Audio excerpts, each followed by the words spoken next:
Maybe you have been playing chords for quite some time. Maybe you're just beginning to play chords. If you are not able to play chords well, if it is not sounding well, while you're changing, if there is delay between the chord changes, and after the change, if you're not able to press the chords well,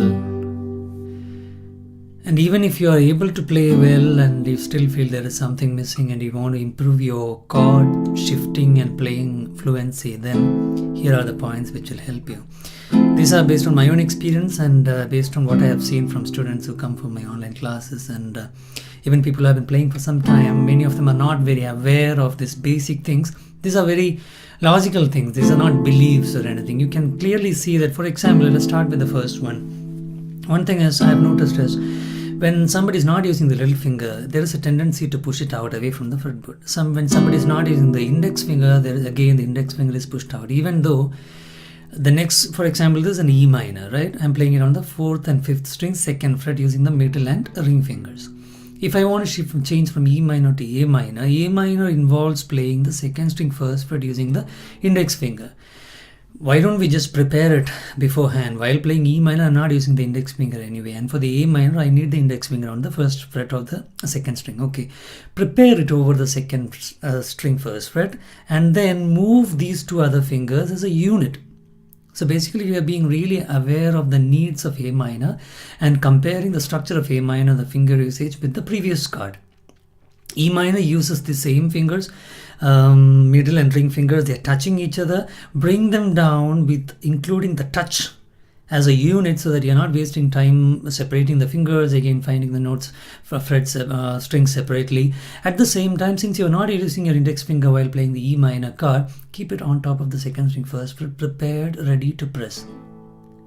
My order of pressing is like this: a unit comes down and the index finger presses on the 2nd string 1st fret. Again, that is because of another thing you can notice. Let us take it as a second thing you have to be aware of: the priority of playing the strings.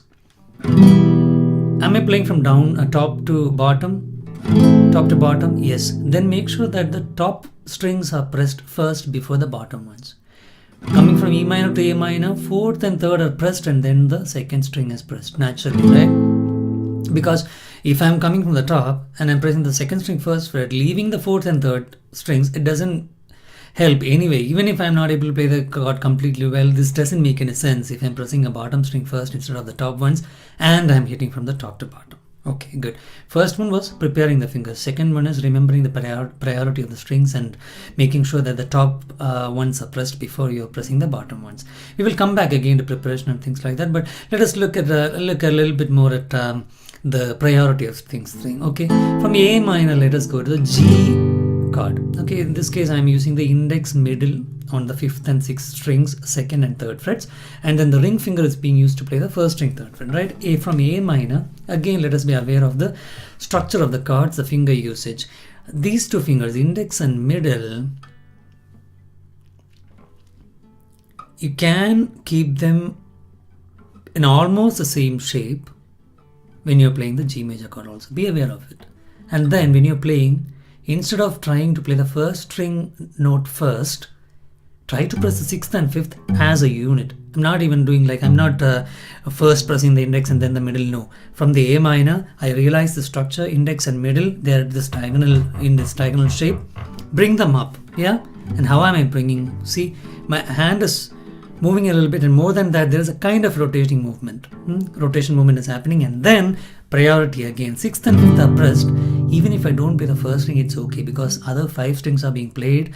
They have the G, B, D notes of the G major chord. They will sound fine. At least in the beginning, it is all right to do like that. Then, once you're familiar with it, after you have pressed the needed strings on the top, your your ring finger is right there to press the 1st string 3rd fret. Again, priority and preparing also. See, I'm not moving my fingers too far away from my fretboard at any point. From A minor to G, I'm not taking them away from the fretboard and then trying to press them again. No, I'm keeping them close by, because in this chord pressing, guitar playing, finger universe, a few millimeters extra, a few centimeters extra, very, very big. It can have very big consequences. We can't, I mean, it takes time, right, to bring it. That much distance has to be covered. It doesn't make any sense. All we have to do is lift our fingers, put it back. it's just a matter of a few millimeters. Let us say 1 centimeter, even if it's 2 centimeter, okay. When you change that 1 centimeter into a few centimeters, naturally it's a very big difference that is happening in what you have to execute, how much distance you have to travel within that short time. Good. Let us take another example. Again, this also again involves the units, right? Okay, let me see. This is a D major chord. Okay, D major to G major, same G major notes, but this time I'm leaving the index finger. I am using the middle and ring on the 5th and 6th string, 2nd and 3rd frets, and then on the 1st string, 3rd fret, I'm pressing using my little finger this time. Okay, just to preserve, just as an example for the structure of the chords. Again, be aware, this D major chord, the middle and the ring fingers have, they have the same shape as when we are using it for the G major chord also. See, when we are playing the D major chord, middle and ring fingers, they have +1 fret and +1 string. Here also, middle and ring +1 fret +1 string. Move them as a unit. You have to press them together. Almost together is okay, but if you can really press them together, it is good. Very good. I'm just moving. See, be aware of the thumb. In these situations, again, take that as another thing that you have to be aware of while playing chords. Even though the thumb is not directly playing any chords, that is a reason why we are able to apply the pressure. The reason is kind of a fulcrum, also kind of a break in some situations. We will take that up also. But in this case, let us see again, D major to G major. Good. Play this and then use the ring finger. Yeah. First two, priority of strings, moving as a unit, and then putting the little finger here. Coming back from G major, let us use the same chord, G major to D major. See, I'm first putting my index finger down there. I'm aware of my thumb, and then as if like I'm hanging on the index finger, like it's a fulcrum, it's like a break. I'm bringing these two fingers as a unit and pressing on the needed strings. Be really aware of your thumb, aware of the possibility of using the index finger as a break or fulcrum or pivot, and then finish the chord. Again, here the priority of the strings is taken care of. Coming from G major to the D major, 3, 2, 1 is the priority in which we are going to hit, right? 3, 2 and 1. It's taken care of. 3 and then the unit of ring finger and middle finger. Awareness is where change starts, right? First be aware. Then use these rules which you can use so that you make sure that these things are by observing them, you're making your playing more and more efficient. Look for growth instead of ease, because naturally when you're more aware, when you make those changes towards efficiency, it'll become easier and easier for you to execute, and then you can go to the next level where your fluency is getting better. Now you can really just think about more and more chords where you're playing or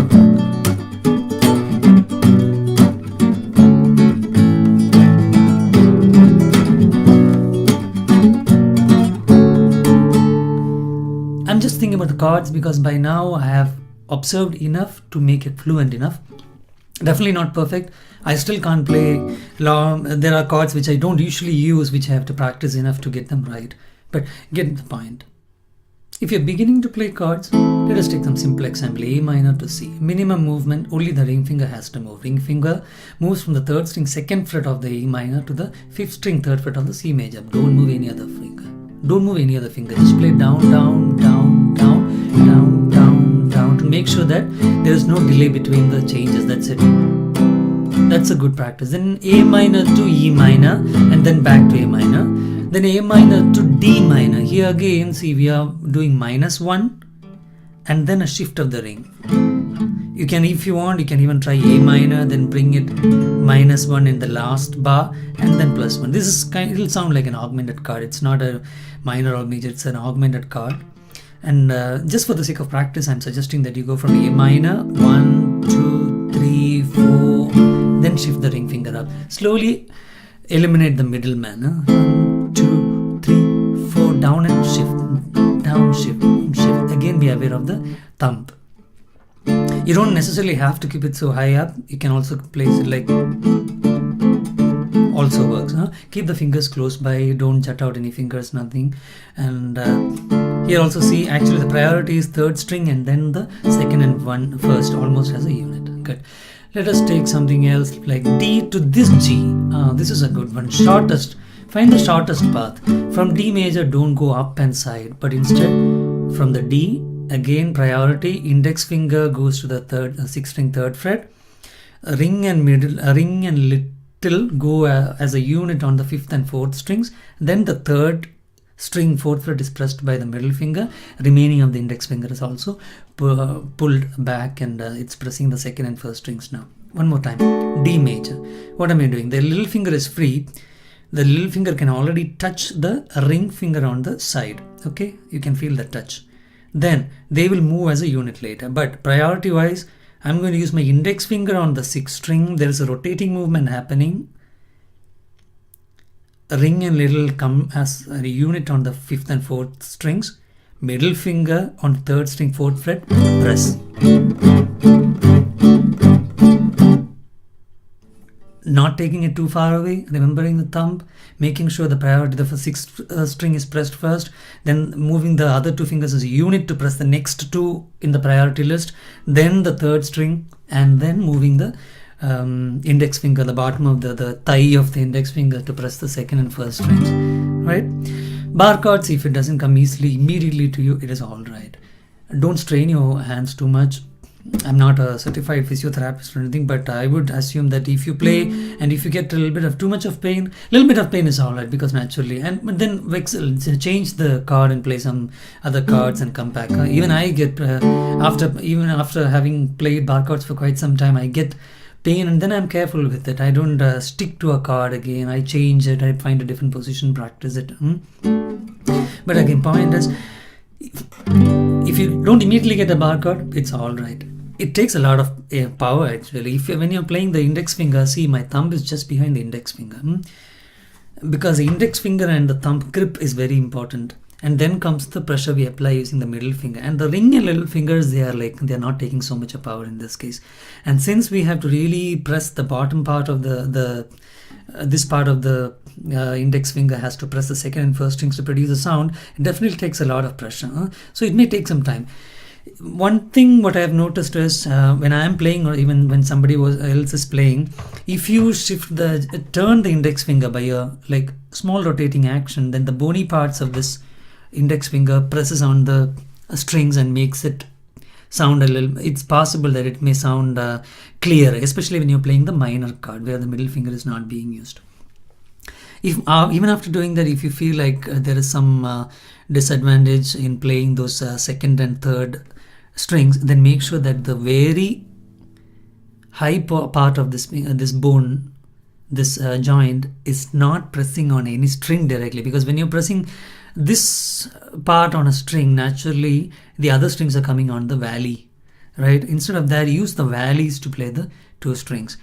These are all come with time. First, try to play the bar chord, then make a turn. And when you're making the turn, make sure that if you feel like your strings are not sounding well, just have a look if you're using the either side of this top of this high part, the bony joint, is being used to play. While we are at it, let us look at rotating movement coming into play again. B minor to F sharp major. See, what am I doing? See, look at my knuckle angle. I'm not just stretching my fingers and playing F sharp minor. I'm actually using a kind of rotating movement. Again, the pivot is the thumb behind, and this guy is also supporting, giving kind of a direction and kind of a stabilization, right? See, it's also moving. So the pivot, it's a rotating movement. I'm not just extending and playing it. B minor, F sharp minor. In this case, probably it's not so apparent, because I'm not using my index finger to play a bar. In this case, of course, it's happening. Again, like I said, from D major to G, there is an angle variation. See here, the knuckle angle is like this, from D to G, like this.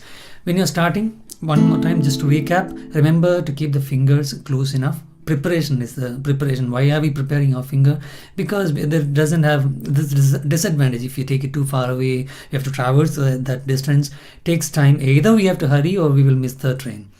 Good. Second thing, remembering the thumb, remembering the pressure we are applying. Naturally, keep your body tensionless, or only with as needed tension as possible. Don't press your elbow too much to your body or anything. Keep this arm angle is almost like a 90 degree to the fretboard. Then rotating movements whenever it is needed, moving the ring and little as a unit, really being aware of the touch between them.